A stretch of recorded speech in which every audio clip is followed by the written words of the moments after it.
2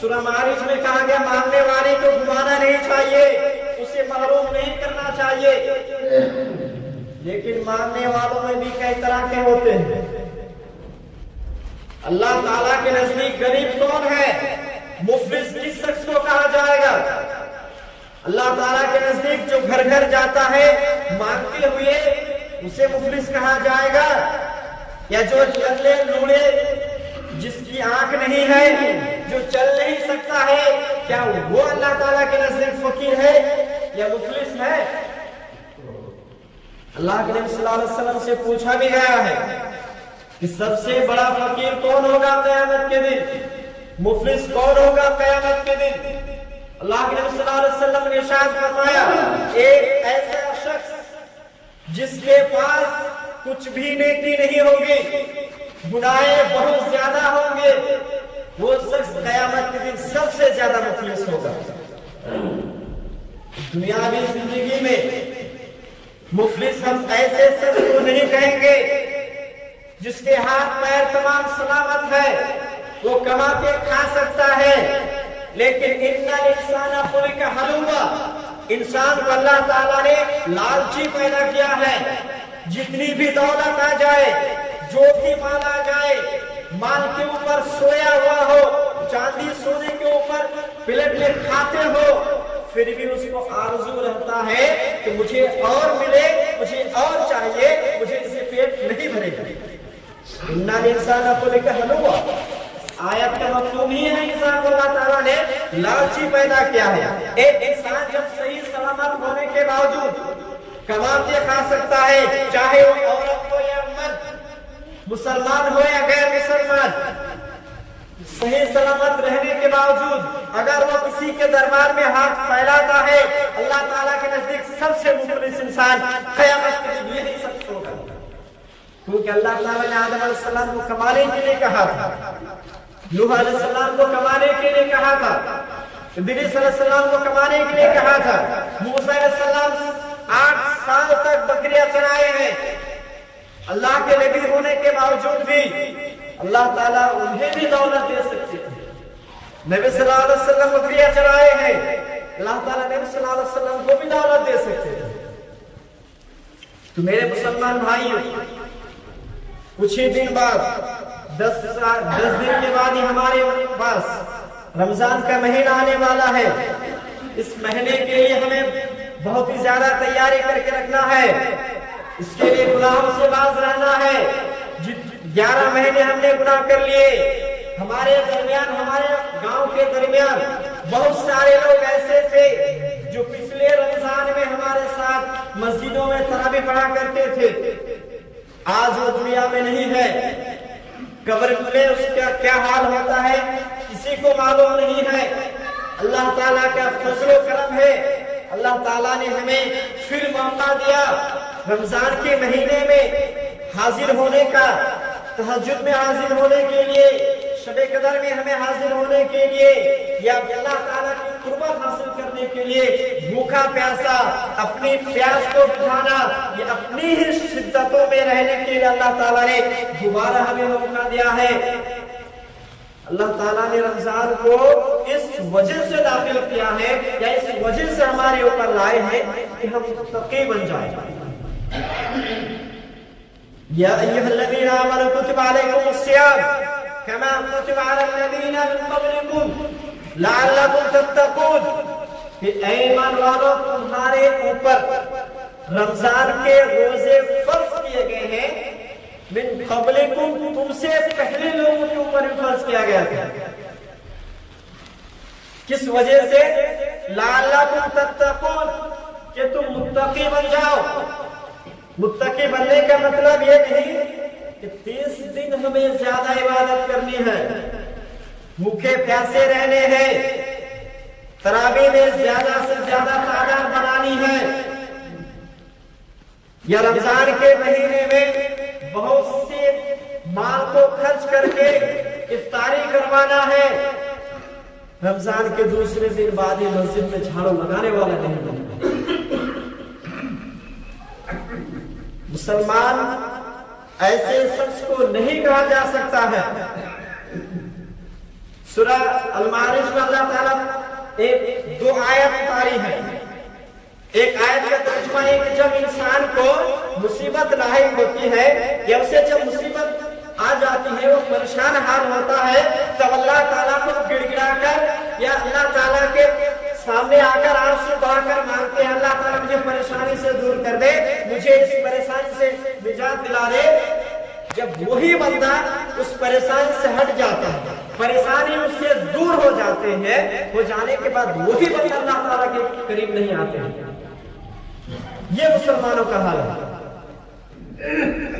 تو میرے مسلمان بھائیوں، وجوہات بہت ساری ہیں، ہمارے اندر خطائیں بہت زیادہ ہیں.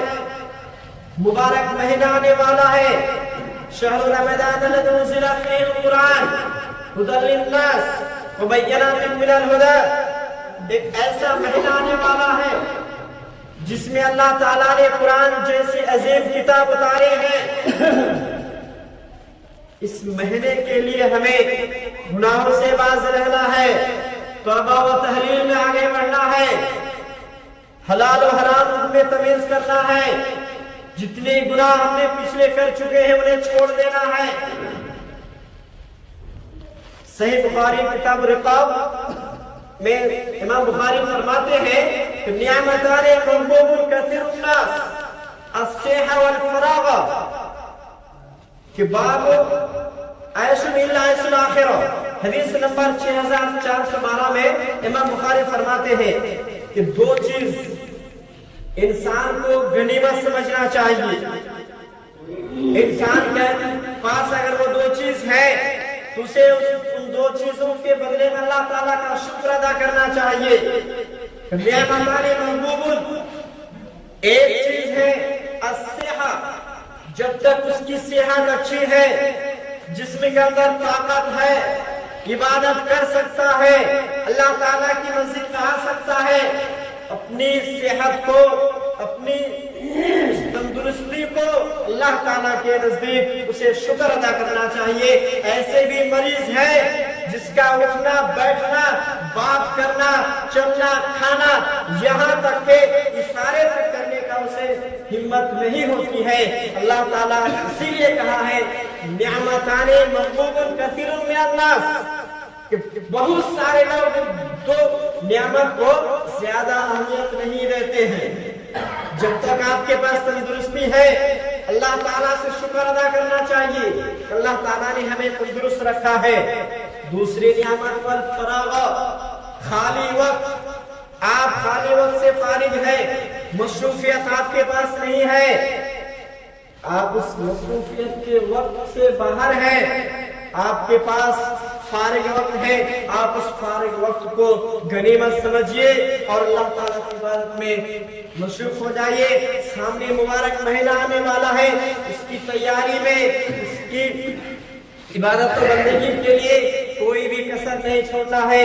میرے مسلمان بھائیوں، بہت سارے لوگ قبر میں جا چکے ہیں، بہت سارے لوگ مٹی میں مل چکے ہیں، بہت سارے لوگوں کی ہڈیاں اب تک نشانی میں نہیں ہے.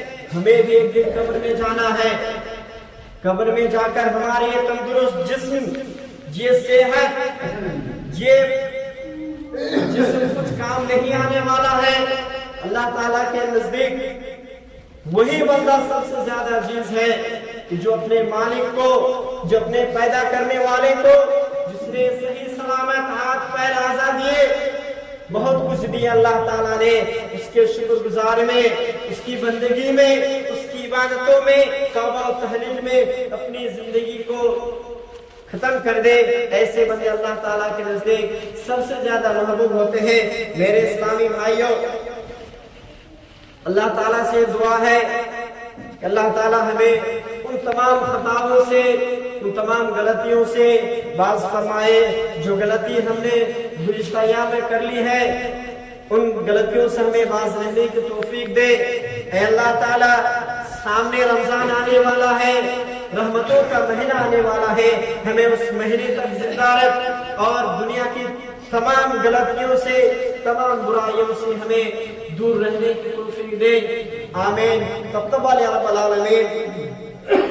اللهم صل على محمد وعلى آل محمد كما صليت على إبراهيم وعلى آل إبراهيم